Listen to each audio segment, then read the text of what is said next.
What up? How's everybody doing? Welcome back to Spicy Takes. I don't know what week it is. We've been here so many times. You guys know the drill. Welcome back. If you're here for the first time, then welcome to the community. Great to have you.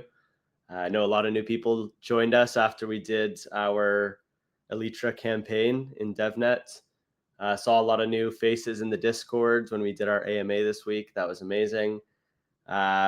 Because so many new people are joining the community, we're going to take some opportunities to explain the value proposition, what we're building, who we're building it for, all of that great stuff.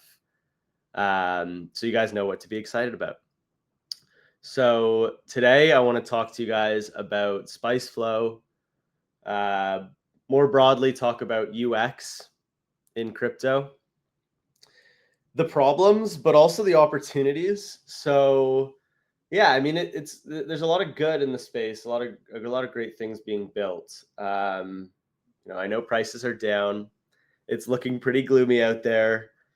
But if you're on the inside building products and seeing what other people are building, there's still a lot to be excited about.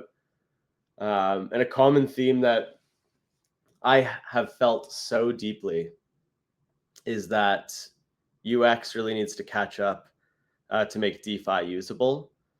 Despite all the amazing products that have been built, there's only been a handful that have been able to create UXs that are usable to the average person.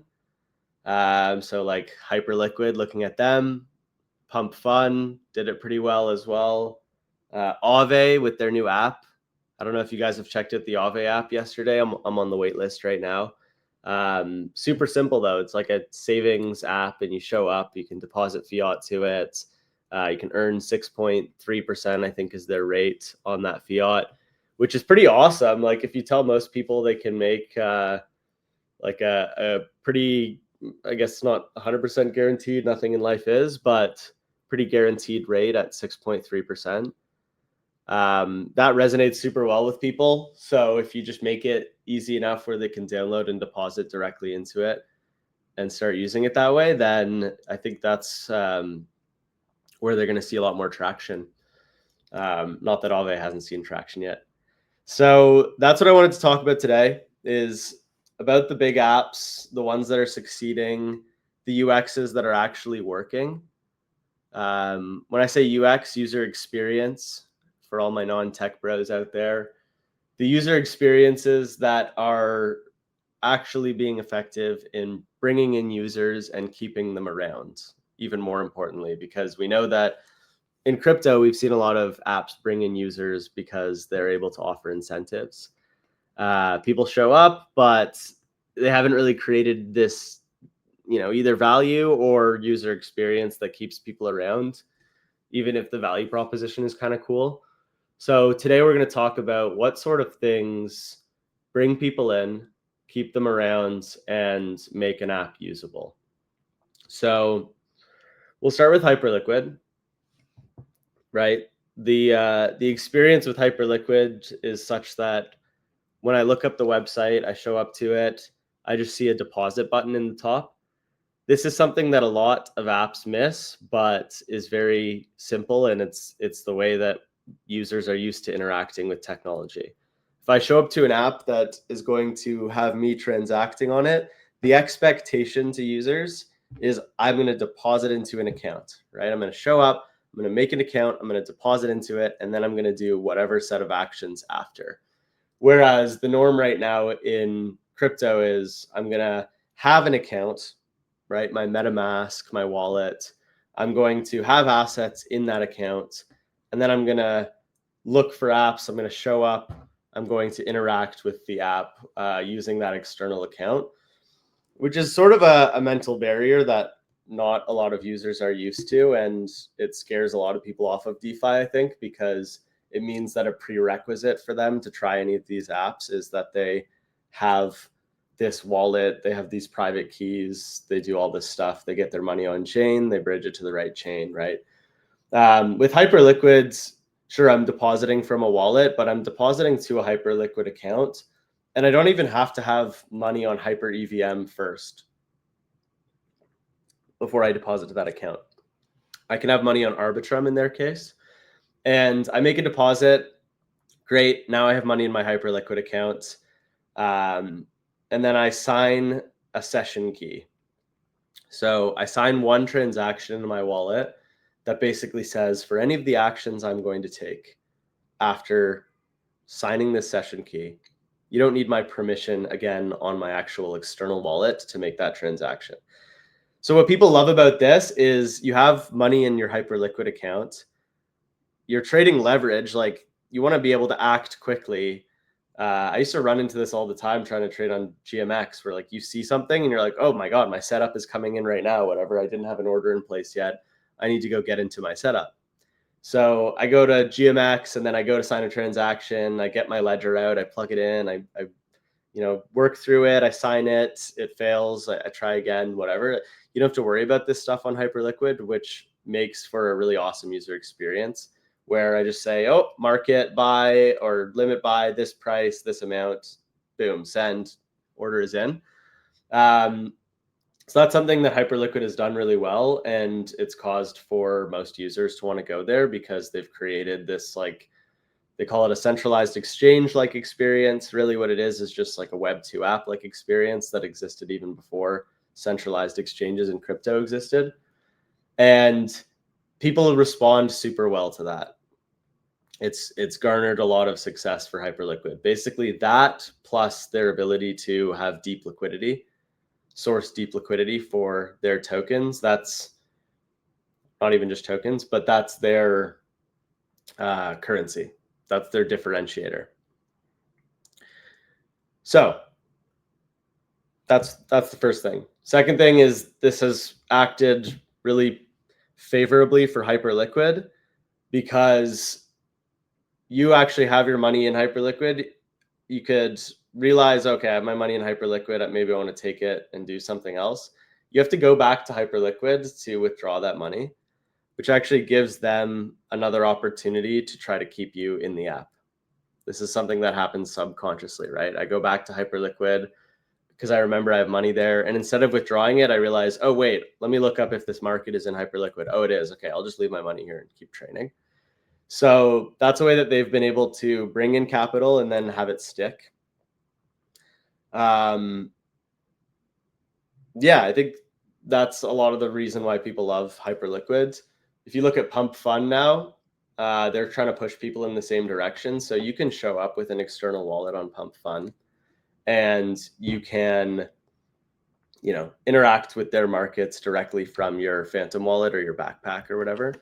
But what they've done now is tried to push users into the same similar UX as Hyperliquid, where you show up, you create an account with Privy, your social login, and then you deposit to that Privy embedded wallet. And from there, you're getting like a fully gas abstracted Web 2 experience. So they're kind of taking a page out of Hyperliquid's book and trying to go down the same path because they're also this massive consumer app. And that's worked out super well for them. And then finally, with the Aave app that I mentioned before, they're trying to take it even a step further and saying like, okay, let's make it even simpler for users to onboard, even if they don't have crypto. They have fiat. They just want access to these benefits that we're able to create in DeFi. It's just become like a Web 2 app. Ultimately, this is what I want to achieve with SpiceFlow. Every single app we integrate with has this account that users easily deposit into, and then from there, everything is gasless, abstracted. They never have to go to a third-party app to switch between your products. They never have to go to a third-party app to bridge to a new chain. So you're able to keep them inside your app and offer them anything that they want to do related to your products without them ever leaving your app to go to other things. For the end user, this is awesome because, Web 2 users can now use these apps. So looking at something like Repo, which we're integrating with, it's like a very Web 2 friendly app in theory, because you're talking about content creators posting things and earning for doing that. And then it's not very Web2 friendly in practice because they need to have repo, they need to be on base chain, all this stuff. So I think the end goal is kind of like with Aave, where we could just make that a Web2 feeling app, and then we can handle all the plumbing behind people coming in. And from there, do all the execution once they get their fiat into this embedded Privy wallet. So yeah, that's the UX I think we can create, and kind of merge all of the benefits of Hyperliquid, PumpFun, Aave, is all of the best things that are making those apps stand out versus their competitors. There's so many competitors to each of those apps. Is what we can offer as like a turnkey solution with SpiceFlow. So an app without SpiceFlow will sit on whatever chain it's on. To interact with it, you have to bridge to the chain that it's on. You have to buy the assets that app accepts. You have to have gas money set up on that destination chain. Then you connect your wallet. And then from there, each time you're interacting with it, you're like approving spending of USDC, let's say, and then using the app. And then next time you come back, you're going to approve some spending as well. And it's like each of these things is like an on-chain experience each time you come back to this app. Whereas we can make it like Hyperliquid. You come in once, you don't have to even be on the chain that the app is on. Once you're in, it's completely off-chain signatures that you're signing. And this is, bringing multi-chain, multi-app, multi-step processes into one signature that you can sign, which allows people that know nothing about DeFi to use these apps. So that's going to allow us as a sector to take all of the great things that we've built, like I said, and find that next set of users for those things. The crappy thing about this last bull cycle we had was that it was very driven by Bitcoin and not as much by altcoins. And we didn't see as much user growth as we did in other cycles. And I think that's because we've sort of maxed out the amount of users we can bring in who are willing to put up with all of the complexities of DeFi. And now we need to try to wrap things in a way where they're not that complex and the average person gets it, and we can provide value to that average person. So with SpiceFlow, we hope to integrate into the front end of an app, take it from being this obscure thing that less than 1% of the world will ever understand how to use, and make it this thing that everyone can easily know how to use because it's the same as any other app that they would use outside of crypto. And yeah, that'll allow us to grow the user base. Those are my dreams. And I think we're doing pretty well. We're pretty close to it. So from the campaign last week, I think we had like 11,000 of you. A bunch of you guys provided feedback. Outcomes were pretty favorable for us. So I forget exactly what the number was, but I think 86% of people said they preferred using Elytra through SpiceFlow rather than the old school setup. So I think we can get that number up to 95% or even more. There shouldn't be really a reason at the end of the day why the OG way of using an app would be better. And then, yeah, we basically start bringing these things into mainnet and bringing it to a larger audience of people. That's sort of the roadmap that we have carved ahead of us. So I'm glad for everyone that's just joined us and is embarking on this journey with us. I appreciate everyone that's given us their feedback so far, whether it's positive or negative. The positive is awesome because it lets us know that we're doing a good job, which always feels good. The negative, even better, because it helps guide the product that we're building and makes it so that we can actually build the best user experience possible. At the end of the day, if user experience is our currency, the thing that differentiates our product versus anybody else in the space, the best thing is getting true, honest feedback on if we're successfully delivering that, because it's hard to tell without user input. Like, this is really a taste thing, right? User experience is all just about how does it feel.